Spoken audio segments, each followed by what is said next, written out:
Magandang araw po sa inyo lahat. Ako po si Gary Sandrino, manager sa MMM.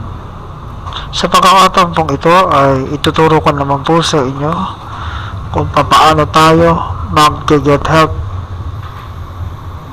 o mag-withdraw sell Mabro sa ating dashboard ng MMM. Ngayon lang po natin, click lang po natin get help. And po. Then, select where exactly you want to have funds from the sale of Mabro transferred to. So, okay na yan. Next lang po natin. Then, click next. Yan po.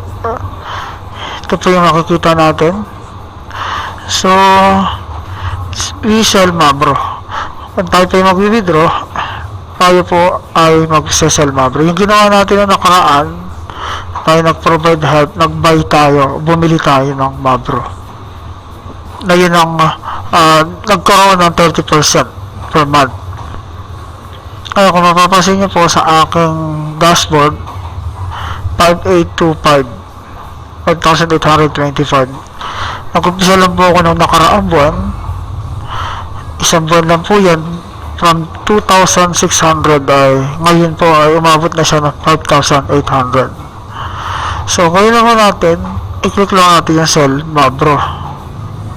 Yan po, limitaw na yung amount saan sa meron akong referral bonus na 842, 30% Mabro USD. Ito po yung naging bonus ko na $20 na nag-interest din, tumubo rin ng 30%.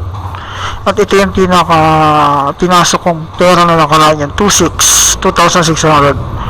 Sa isang buwan po ay umabot na siya ng 3,800.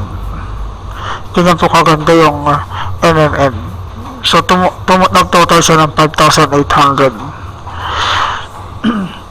Ngayon po ay select lang natin dito kung ano yung gusto nating withdraw lahat yan. So next lang po natin.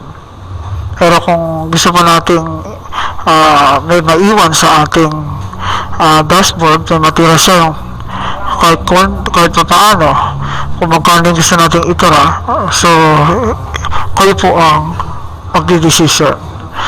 Sa pagkakataon ito, sa akin naman po, gagawin ko po, edit ko na lang po. Gagawin ko po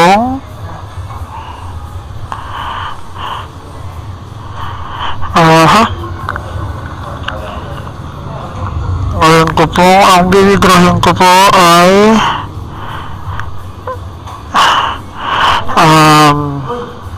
mag-withdraw ko ng 3,000.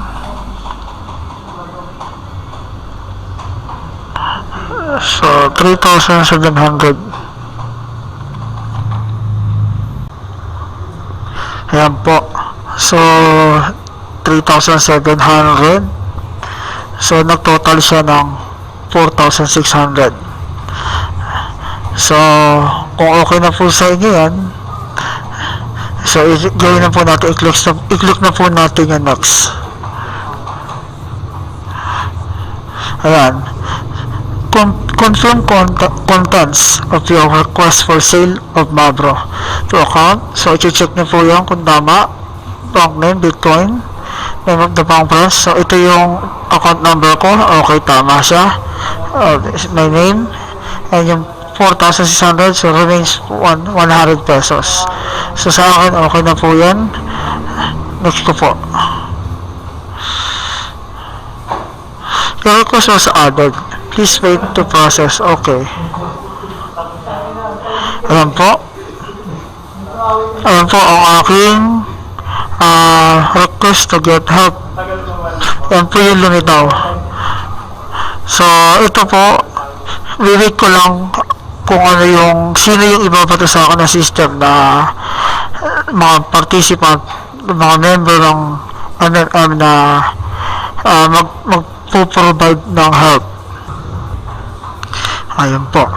Ngayon, kung gusto natin yung ma-check kung yung magkano yung total na naiwan sa atin, kasi nakita natin kayo yung nakalagay na remain 100.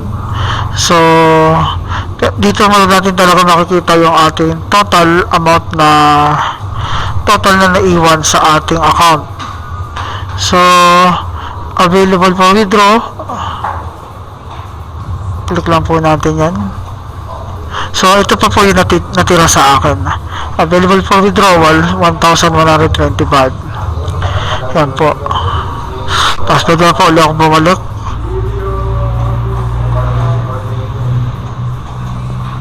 So, 5,800. So, winidraw ko pa yung 4,600. So, may natira pa sa akin, megit 1,000. So, sa pagkakataon po ito, hanggang dyan po yung aking pagtuturo tungkol sa paano tayo mag-get help o mag-withdraw sa ating dashboard. At yan po, maraming salamat po. At muli sa MMM, together we change the world. Maraming salamat po.